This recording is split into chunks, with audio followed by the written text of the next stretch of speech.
This is the stuff that you should know. I'm Shauna, bringing trusted voices to talk about real life topics and details people don't always explain, but should. And today we have my girl, Jenn Leslie.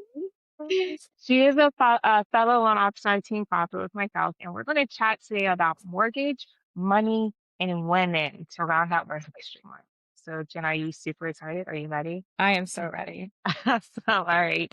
So I want to begin. I know there's a statistic, and we know as mortgage professionals, but there's a huge difference in gap between women home buyers and men home buyers. 24%, according to the NAR report, 24% of women are home buyers versus the 10% of men that are home buyers. What do you think? Like, why do you think that is? Like, why do you think there's more women buying homes than men? Well, I mean, that's a great question. I think a couple different things might fall into that.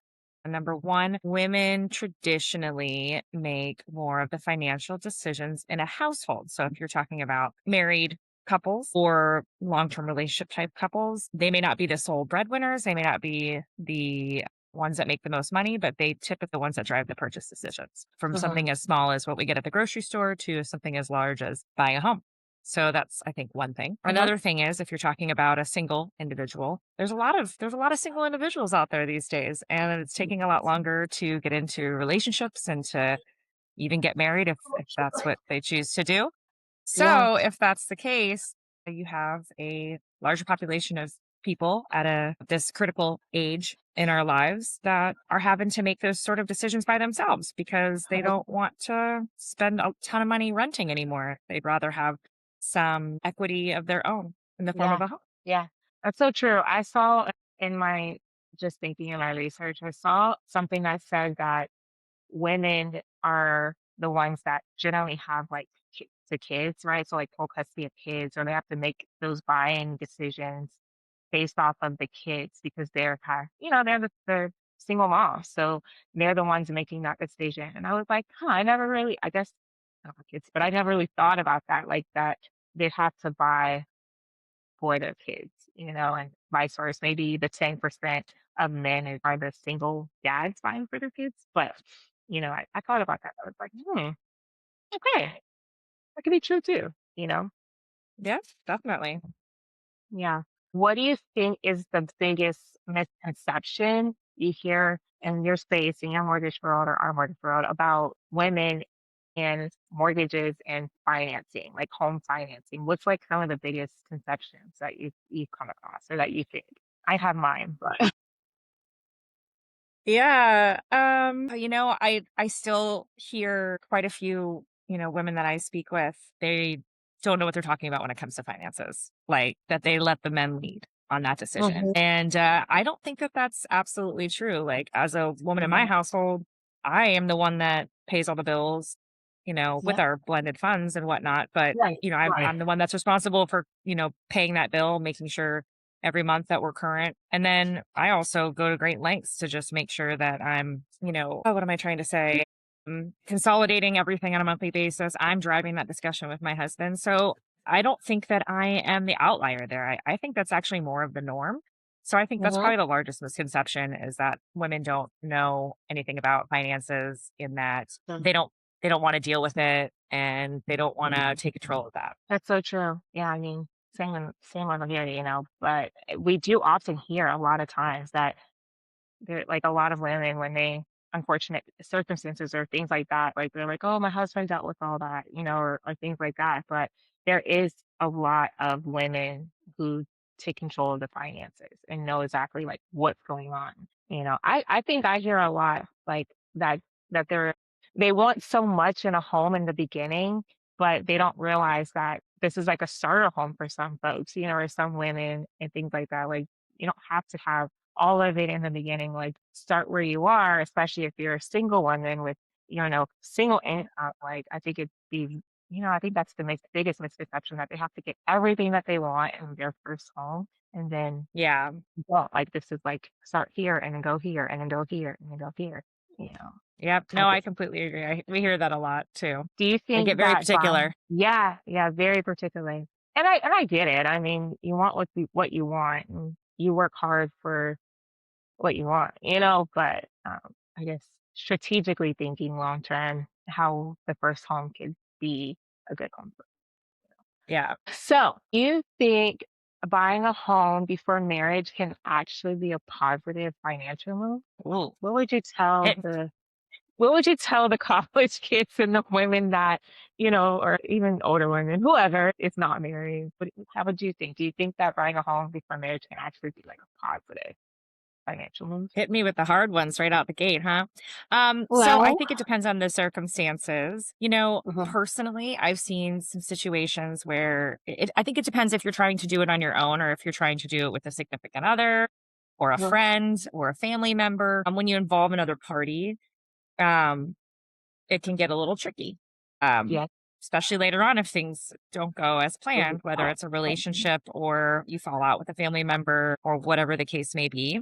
I think those are all great options for some folks, but you really have to think about what could happen in the future. But if you're trying to do it on your own, if you are in a financial position to be able to do it, and a lot of people don't know that they are in a financial position to be able to do it. That's a whole nother 100%. conversation. But if you are in the financial position to be able to do it, why pay somebody else's mortgage when you could be paying your own? Because you got to live Mhm, someplace. And if you're not living home rent free, you're going to have to, pay rent to something, whether it's an mhm, apartment or you're renting a home out from someone. And you're paying their equity, not, and you could be paying your own. So if you have the mhm, ability to pay rent on a monthly basis and not miss payments or anything like that, then you most likely in most scenarios will be able to yeah, afford a mortgage. So yeah, so yeah, I think it depends on your situation. I do think if you're doing the decision on your own or making a decision on your own, I think it is something you should definitely look at. I think it can actually help versus hinder.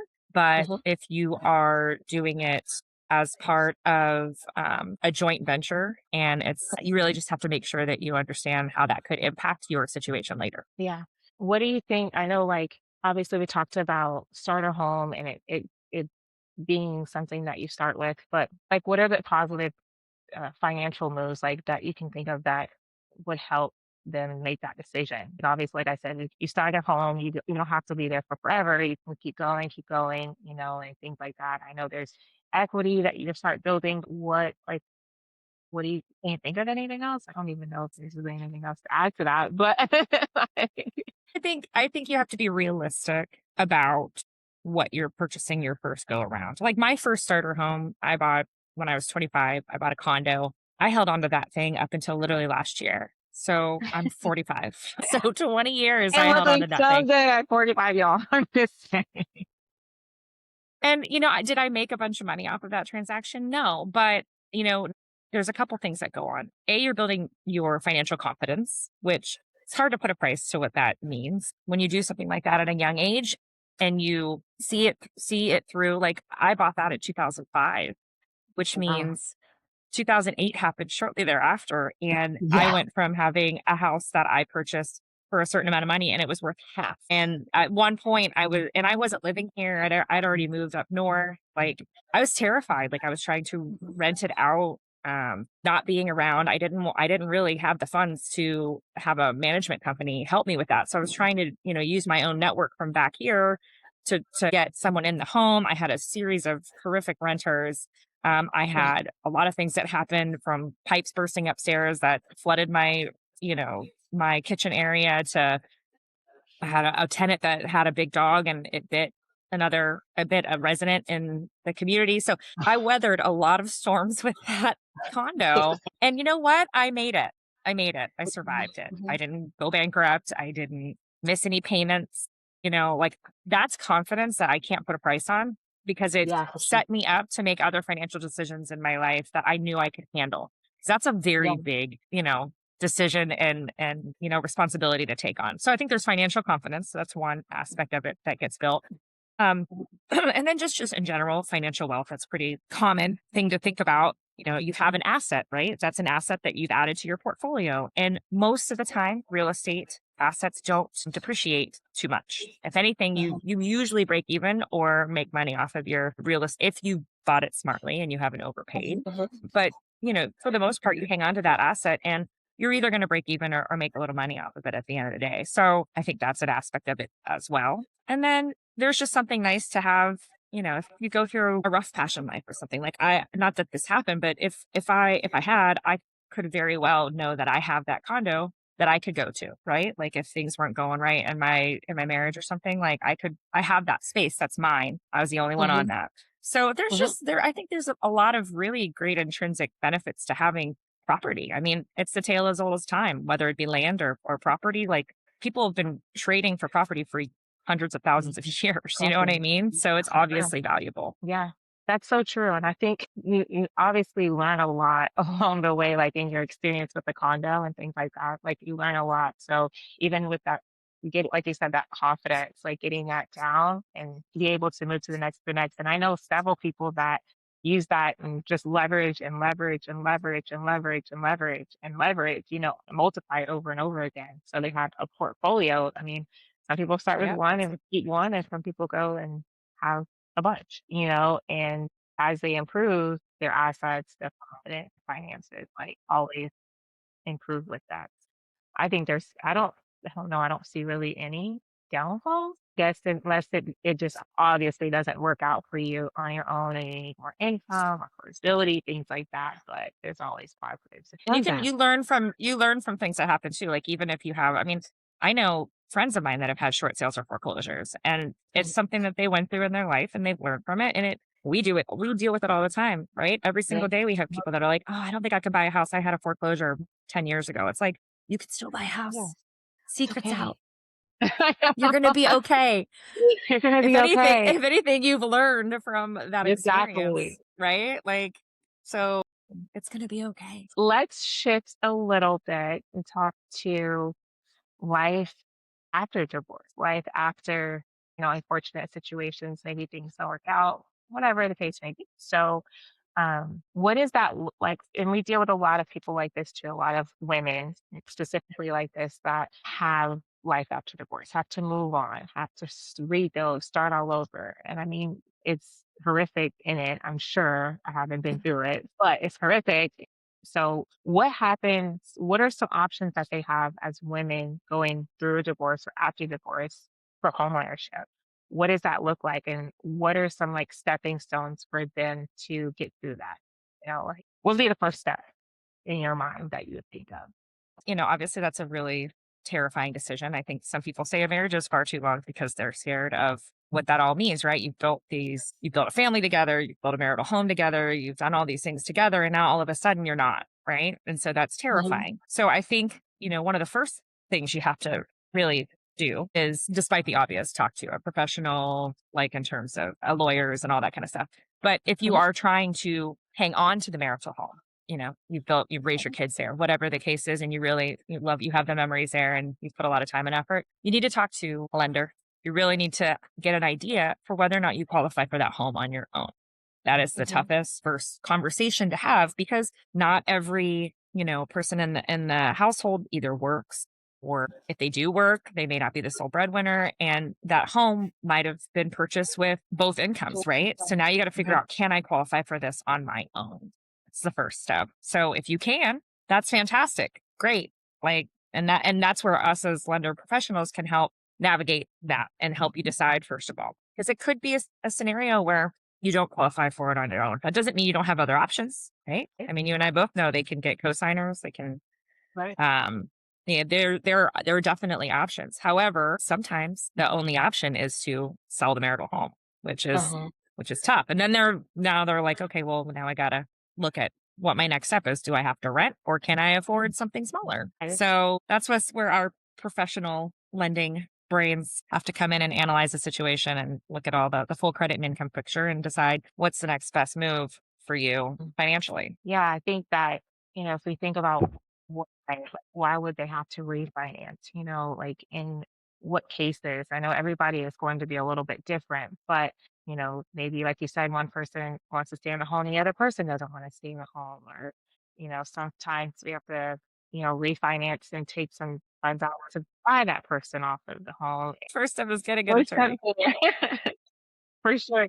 Well, what would be some advice, I guess, you would give someone that is going through a divorce and trying to get a home or want to get a home? So, like, everybody's splitting ways, right? So, they're moving on. So what advice did you give someone like a woman that is going through that currently? Yeah, I mean, I feel like the first step was to really understand your own financial picture. Because if you were, if you're in a situation where you really didn't pay attention to that and you let the spouse kind of handle everything, this is the time to get a good grip on what the financial picture of your situation is moving forward.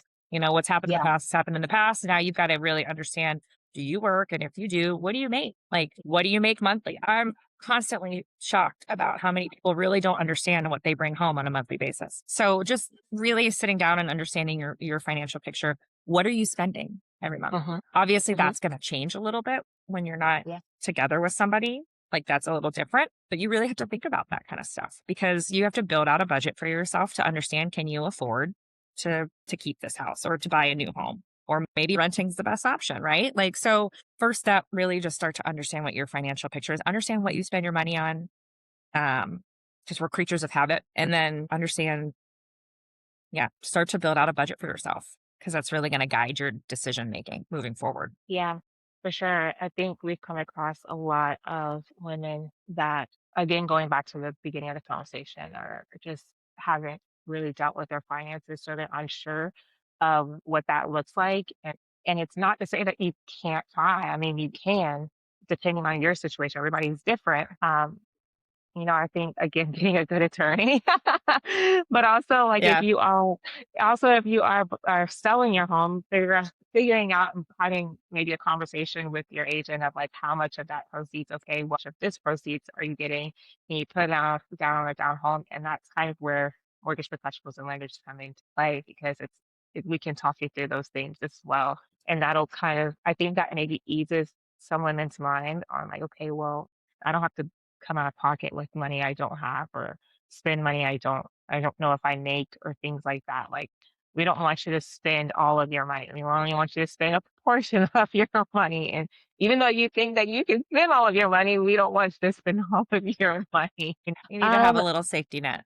for sure. And again, you never know what will happen. You never know what life is going to bring, and to not have a safety net is not setting yourself or anyone up for the best and for the future, especially if they have Yeah. kids too. So, and I know it's tough, but yeah. um, all right. So, closing question, and it's been real. Me and Jen conflict all day, and we're I know. this is what we do. I love it. But what's one thing you wish women understood about homeownership before big life transitions like marriage or divorce? Like, what's just one thing that you can think of? I feel like I think I'm gonna go kind of back to what we talked about earlier, that making a decision like that, homeownership, it doesn't have to be daunting. It's a responsibility, which is, you definitely need to view it as a responsibility, but it can help to build your financial confidence. And I really feel like we don't talk about that enough. Absolutely. And it's single-handedly one of the best things you can do to, first of all, it can help to build your credit too. I don't think we even talked about that. Like Yeah. being on For time with your sure. mortgage, like, that's the quickest way to get your credit to go up, right? So, Yes. but that all goes to the financial confidence discussion. So, I'm bringing that term to life, financial confidence. That's That's the it. That's greatest word it up. gift I think of homeownership is building that in your portfolio, right? In your arsenal of tools, financial confidence. Yeah. And I think it goes bigger than like I think it's bigger than what we think of when we say financial confidence. In the bank, like your bag confidence, like your financial confidence, but also to like your actual confidence. Like you actually like what you can do moving forward and where you feel like you didn't think that you could do what you can, and it's like and then you can actually maintain it. It's like I can actually do that. So while it does build your asset bag and your wealth bag and all the other confidence thing, it's also to like an internal mindset confidence that you can For actually do sure. something that you didn't think you can do. I like that. I like that. We're hashtagging that this year. Hashtag financial confidence. Awesome. Awesome. Well, is there anything that you want to leave the women with rounding out on this history month about mortgages, about financing, about getting ready for home ownership, or getting ready for life after? transitions after divorce? Like, is there anything you want to leave anybody with that we didn't talk about? I would just say really understand your spending habits, really understand what you make, just really understanding your financial picture because there's so much power in that. I've made a lot of decisions in my life that I can feel confident that I made those decisions based off of where I was financially in Mhm.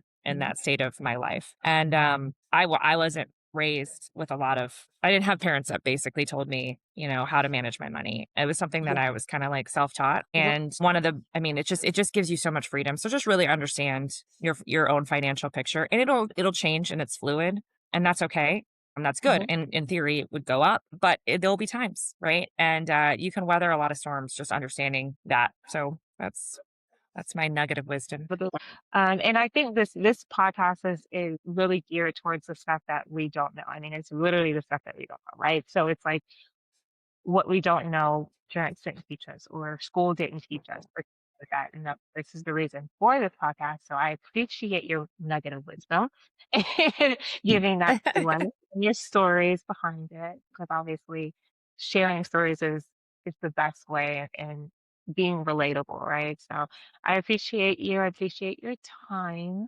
Thank you for having me. I know. I'm so like honored. And you'll be back on again next topic or whenever topic we have in the future, I'm sure you'll be back on because and thank You can't get you. rid of me that easily. I see. Well, thank you so much and we'll talk soon. Yep. Have a good day.